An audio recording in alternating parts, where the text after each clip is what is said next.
Alors bienvenue dans ce nouvel exercice un petit peu plus avancé aujourd'hui de notre formation consacrée au JavaScript. Le principe de cet exercice, c'est que je vais vous donner un tableau qui contient un ensemble d'événements et votre objectif, ça va être de concevoir une visualisation sous forme de calendrier qui permette justement de voir ces événements. Petite particularité, on a à la fois des événements qui ont lieu juste sur une heure et des événements qui ont lieu sur plusieurs jours. Donc toute la complexité, ça va justement être de représenter tous ces types d'événements. Alors cet exercice sera réservé aux membres premium. Ce que je vais faire dans cette première partie qui est accessible à tout le monde, c'est vous donner un petit peu la logique et l'approche que l'on va utiliser. Et ensuite, pour les personnes qui sont premium, on fera le code ensemble et je vais vous montrer comment on peut arriver à la solution. L'important, c'est d'essayer dans un premier temps, vous, de pratiquer de votre côté avant justement de regarder la solution. Alors justement, je vais vous donner quelques pistes si vous ne savez pas trop comment appréhender ce problème. Premièrement, au niveau de la structure HTML, on va tout simplement utiliser un tableau. Ça me semble être la chose la plus logique d'un point de vue sémantique.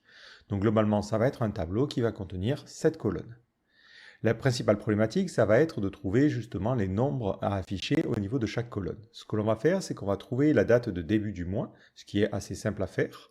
Ensuite, on obtiendra le jour de la semaine qui correspondra et on fera reculer la date jusqu'au début de la semaine, ce qui nous permettra d'avoir en fait le jour qui servira de début à notre calendrier. On fera la même chose en sens inverse pour obtenir la date de fin du calendrier. Une fois que l'on a ces deux dates-là, on peut calculer le nombre de jours qu'il y a entre les deux dates et il faudra faire une boucle for sur ce nombre de jours pour pouvoir gérer tous les jours à afficher dans le calendrier, sachant qu'à chaque fois qu'on arrive à un dimanche, on créera une nouvelle ligne. Donc voilà comment vous pouvez concevoir la structure générale du calendrier. Maintenant, il va falloir placer nos événements à l'intérieur. Le truc, c'est que nos événements, ils ont une date de début et de fin. Et nous, dans le cadre d'un calendrier, on a simplement une liste de dates.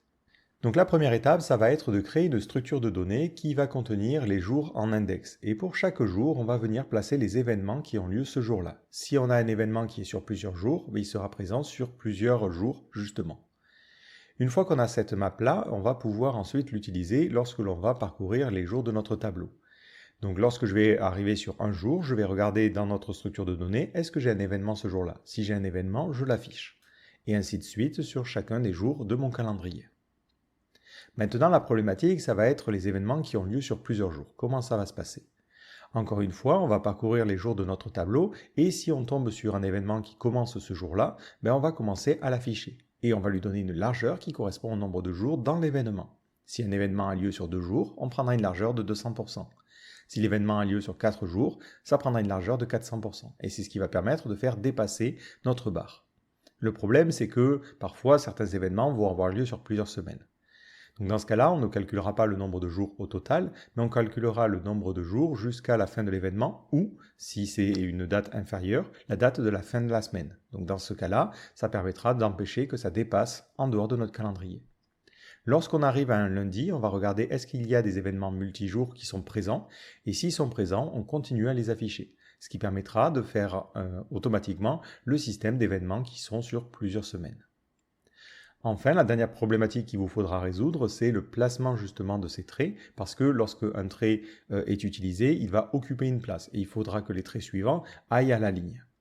Donc dans ce cas-là, ce que l'on va faire, c'est qu'on va avoir une structure de données qui sauvegardera les positions qui sont prises. Lorsqu'un événement va être créé, on va lui dire « Ok, lui, il est en position 0 ».